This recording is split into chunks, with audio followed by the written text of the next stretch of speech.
فوراً شہر لے جاؤ۔ میں نے بغیر وقت ضائع کیے ارم کو ساتھ لیا اور قریبی شہر کے بڑے ہاسپٹل کی طرف روانہ ہو گیا۔ سفر کے دوران ارم خاموش رہی، اس کا چہرہ پہلے سے زیادہ زرد لگ رہا تھا۔ میں نے کئی بار اس سے پوچھا کہ وہ کیسا محسوس کر رہی ہے، مگر وہ بس مسکرا کر جواب دیتی کہ میں ٹھیک ہوں، فکر نہ کرو۔ اسپتال پہنچ کر میں نے اسے ویل چیئر پہ بٹھایا اور جلدی سے ڈاکٹر کے پاس لے گیا۔ ڈاکٹر نے مختلف سوالات کیے اور کچھ ضروری ٹیسٹ لکھ کر بھی دیے۔ انہوں نے کہا جب تک رپورٹ نہیں آ جاتی ہم کچھ نہیں کہہ سکتے۔ میں نے تمام ٹیسٹ کروانے کا بندوبست کیا اور انتظار گاہ میں بیٹھ گیا۔ وہاں بیٹھے بیٹھے میرے ذہن میں کئی خیالات آ رہے تھے۔ اگر ارم کو کوئی خطرناک بیماری ہوئی تو اگر وہ مکمل صحت یاب نہ ہو سکی تو میں نے ہمیشہ اسے مضبوط اور باہمت دیکھا تھا، لیکن آج وہ بستر پر نڈھال پڑی ہوئی تھی۔ میں نے اللہ سے دعا کی کہ ارم کو صحت عطا کر دے۔ ہر گزرتا لمحہ میرے دل کی دھڑکن کو تیز کر رہا تھا۔ میں ایک گاؤں کا سادہ سا آدمی تھا جس نے کبھی اس طرح کے بڑے ہسپتال نہیں دیکھے تھے۔ یہاں لوگوں کے چہرے پریشانی اور غم میں ڈوبے نظر آ رہے تھے، ہر کوئی اپنی تکلیف لیے بیٹھا تھا۔ میں بھی انہی میں سے ایک تھا جو اپنی عزیز ترین ہستی کے لیے فکر مند تھا۔ کافی دیر بعد ایک نرس آئی اور مجھے بلایا۔ میں فوراً اٹھا اور اس کے پیچھے چل پڑا۔ میرے قدم بوجھل تھے، دل میں بے شمار وسوسے تھے۔ مجھے نہیں معلوم تھا کہ رپورٹس میں کیا لکھا ہوگا، لیکن ایک انجانی سی گھبراہٹ میرے دل میں بیٹھ چکی تھی۔ میں نے ایک گہرا سانس لیا اور ڈاکٹر کے کمرے میں داخل ہو گیا۔ ڈاکٹر نے ہمیں اپنے کمرے میں بلایا تھا۔ میں پہلے ہی بہت پریشان تھا، مگر جب ڈاکٹر نے ہمیں اندر بلا کر سنجیدگی سے بٹھا کر اشارہ کیا تو میرے دل کی دھڑکن مزید تیز ہو گئی۔ ارم خاموش بیٹھی تھی، اس کا چہرہ پہلے ہی زرد پڑ چکا تھا۔ وہ اتنی نڈھال ہو لگ رہی تھی جیسے کسی بھی لمحے بے ہوش ہو جائے گی۔ میں نے گھبرا کر ڈاکٹر کی طرف دیکھا، جیسے امید کر رہا ہوں کہ وہ کوئی معمولی سی بات کرے گا، مگر اس کے اگلے الفاظ نے میرے وجود کو ہلا کر رکھ دیا۔ ڈاکٹر نے ایک گہرا سانس لیا اور مجھے سیدھے اور صاف لہجے میں بتایا کہ میری بیوی کو ایڈز ہو چکا ہے۔ یہ سنتے ہی مجھے یوں محسوس ہوا جیسے میرے قدموں نیچے زمین نکل گئی ہو۔ میں ہکا بکا ڈاکٹر کو دیکھنے لگا۔ میرا دماغ سن ہو گیا تھا، میں سمجھ ہی نہیں پایا کہ یہ کیسے ممکن ہے۔ چند لمحے تک مجھے یوں لگا جیسے میں نے غلط سنا ہو، مگر جب ڈاکٹر نے دوبارہ یہی جملہ دہرایا تو میری آنکھوں کے سامنے اندھیرا چھانے لگا، میرے لب کپ کپانے لگے۔ میں نے بے حد یقین سے ڈاکٹر سے پوچھا، یہ کیسے ہو سکتا ہے؟ ارم تو ایک نیک اور پاکیزہ عورت ہے، وہ تو ہمیشہ حیا اور پرہیزگاری کے دائرے میں رہتی ہے، پھر یہ بیماری اسے کیسے لگ گئی؟ ڈاکٹر نے ایک بڑا سا پرچہ میری طرف بڑھایا جس میں اس بیماری کی وجوہات لکھی تھی۔ اس نے بتایا کہ یہ بیماری کئی وجوہات سے لگ سکتی ہے، لیکن اب جو بھی ہو، حقیقت یہی ہے کہ ارم اس بیماری میں مبتلا ہو چکی ہے اور اس کا کوئی علاج نہیں ہے۔ ڈاکٹر کی باتیں سن کر میرے حواس جواب دے گئے۔ میں کرسی پر بیٹھ گیا اور بے بسی سے ارم کی طرف دیکھنے لگا۔ وہ خاموش تھی، مگر اس کی آنکھوں میں آنسو چھلک رہے تھے۔ اس کی حالت ایسی تھی کہ جیسے وہ بھی خود کو الزام دے رہی ہو، جیسے اسے بھی یقین نہ آ رہا ہو کہ یہ سب سچ میں ہو رہا ہے۔ میں نے ڈاکٹر سے پوچھا کہ اب ہم کیا کریں؟ تو اس نے جواب دیا کہ ہم دوائیاں شروع کریں گے، مگر آپ کو یہ معلوم ہونا چاہیے کہ ایڈز کا کوئی مستقل علاج نہیں ہے۔ یہ بیماری قوت مدافعت کو مکمل طور پر ختم کر دیتی ہے، جس کے بعد انسان کسی بھی عام بیماری کا شکار ہو کر جلد ہی زندگی کی بازی ہار جاتا ہے۔ ڈاکٹر نے مزید کہا کہ اگر ہمارے علاقے میں کوئی خطرناک وبا پھیلی ہو تو ہمیں وہاں سے اپنی بیوی کو فوراً نکال لینا چاہیے تاکہ اس کی زندگی کچھ دن اور بڑھ سکے۔ میں نے سر جھکا لیا، میرے پاس کہنے کو کچھ بھی نہیں تھا۔ میں نے ارم کی طرف دیکھا، وہ چپ چاپ بیٹھی تھی جیسے اپنی قسمت کے فیصلے کو قبول کر چکی ہو۔ اسپتال سے گھر آتے ہوئے میں دماغ الجھا ہوا تھا۔ میں کچھ بھی سمجھ نہیں پا رہا تھا کہ کیا کروں، کہاں جاؤں، کیسے یقین کروں کہ یہ سب حقیقت ہے۔ ارم بھی خاموش تھی، وہ بس باہر دیکھ رہی تھی، جیسے وہ اپنے آپ کو میرے سامنے بے قصور ثابت کرنے کے لیے الفاظ ڈھونڈ رہی ہو، مگر کچھ کہہ نہیں پا رہی تھی۔ گھر پہنچ کر میں نے سب کچھ اپنی ماں اور بہنوں کو بتا دیا۔ سب حیران رہ گئے۔ میری ایک بہن جو شادی شدہ تھی فوراً بولی، یہ کیسے ممکن ہے؟ ہمارے علاقے میں تو کسی کو ایسی بیماری نہیں ہے، نہ ہی ارم کبھی کہیں گئی ہے اور نہ کسی اجنبی سے ملی ہے۔ میں نے تھکے ہوئے لہجے میں کہا کہ میں بھی یہی سوچ رہا ہوں، مگر ڈاکٹر نے جو کہا وہ ناقابل تردید ہے۔ میری ماں کو جیسے کسی بات پر یقین نہ آ گیا تو فوراً بولی، اور اس کا مطلب تو صاف ہے تیری بیوی بدکار ہے، اسی لیے ایسی بیماری لگ گئی ہے۔ میں نے حیرانگی سے ماں کی طرف دیکھا۔ ان کے چہرے پر غصے اور نفرت کے ملے جلے جذبات تھے۔ وہ بولنے کی ایسی بیماریاں گندے لوگوں کو لگتی ہے جو برے کام کرتے ہیں، جو گناہ کے دلدل میں دھنستے چلے جاتے ہیں۔ میں نے سر جھٹکا، مگر دل میں ایک عجیب سی چبھن محسوس ہوئی۔ میری بہنوں نے بھی ماں کی بات کی تائید کی۔ انہوں نے کہا کہ قاسم، ہم نے تو ارم کو کبھی ایسا کچھ کرتے نہیں دیکھا، مگر ایسی بیماریاں ویسے تو لگ نہیں سکتی۔ یہ وہ بیماریاں ہیں جو گناہ گار لوگوں کو لگتی ہے۔ کہیں ایسا تو نہیں کہ ارم کی کوئی ایسی حقیقت ہو جس سے ہم نہیں جانتے؟ میرے دل میں ایک خوفناک خیال ابھرا، مگر میں نے اسے جھٹکنے کی کوشش کی۔ میں نے پرچہ نکال کر ان کے سامنے رکھ دیا، جس میں بیماری کی کئی وجوہات لکھی ہوئی تھی۔ اس میں کئی وجوہات درج تھی جس میں غیر محفوظ انتقال، خون، غیر اخلاقی تعلقات یا متاثرہ سرنجوں کا استعمال شامل تھا۔ میں نے کہا کہ دیکھو، ضروری نہیں کہ یہ بیماری گناہ سے ہی لگے، یہ غلط طریقے سے لگنے والے انجیکشن یا کسی اور ذریعے سے بھی ہو سکتی ہے۔ مگر میری ماں اور بہنوں نے میری بات کو نظر انداز کر دیا۔ میری ماں نے غصے سے کہا کہ نہیں، ہم یہ نہیں مان سکتے۔ ہماری بہو نے ہمیں دھوکہ دیا ہے، وہ شاید شادی سے پہلے ہی کسی گناہ میں ملوث رہی ہو اور یہ بیماری بھی وہیں سے لے کر آئی ہے۔ میں خاموش کھڑا تھا، میرا دماغ بالکل سن ہو چکا تھا، مگر میرے اندر کہیں نہ کہیں ایک وسوسہ پیدا ہو چکا تھا۔ میں نے ارم کو ہمیشہ ایک نیک اور پرہیزگار ہمسفر پایا تھا، مگر اب میرے دل میں بھی شک کے سائے منڈلانے لگے تھے۔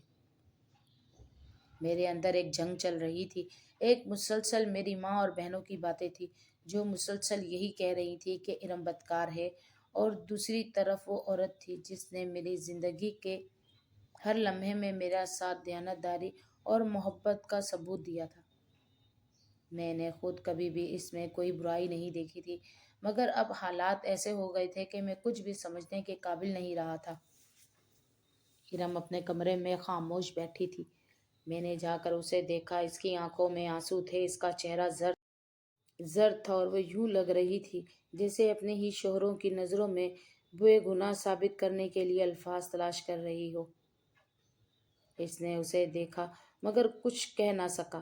میں الجھن میں تھا، میں اس پر الزام لگانا بھی نہیں چاہتا تھا، مگر میری ماں کی باتیں بھی میرے دماغ میں گونج رہی تھی۔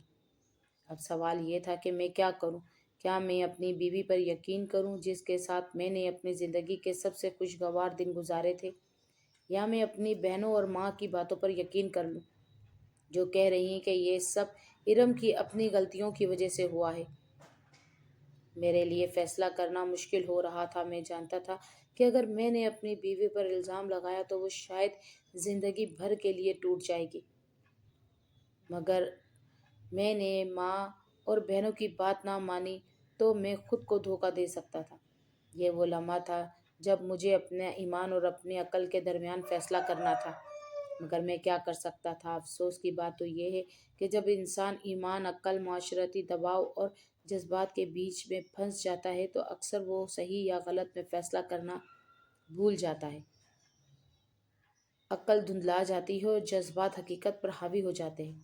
میں بھی اسی کشمکش کا شکار تھا۔ ایک طرف میرا ایمان مجھے مجبور کر رہا تھا کہ میں اپنی بیوی کو شک نہ کروں، لیکن دوسری طرف میرا دماغ بار بار یہی کہہ رہا تھا کہ جو کچھ ہوا وہ عام بات نہیں تھی۔ میری ماں اور بہنوں کی باتیں میرے ذہن میں گردش کر رہی تھی اور میں کسی نتیجے پر پہنچنے سے قاصر تھا۔ گھر کی فضا بوجھل تھی۔ میری بیوی خاموشی سے بستر پر بیٹھی تھی اور اس کی آنکھوں میں آنسو تھے، مگر وہ انہیں بہنے نہیں دے رہی تھی۔ وہ ہمیشہ کی طرح خاموشی سے سب کچھ سہ رہی تھی۔ میں نے اس کی طرف دیکھا اور آخرکار وہی سوال کر ڈالا جو میرے ذہن میں بار بار آ رہا تھا، یہ سب کیا ہے؟ وہ میری آنکھوں میں دیکھ کر حیران رہ گئی، جسے یقین نہ آیا ہو کہ میں اسے ایسے سوال کر سکتا ہوں۔ اس کے ہونٹ کپ کپ آئے اور وہ دھیرے سے بولی، مجھے کیا پتا، مجھے بھی آج ہی معلوم ہوا ہے کہ میں اس بیماری میں مبتلا ہوں۔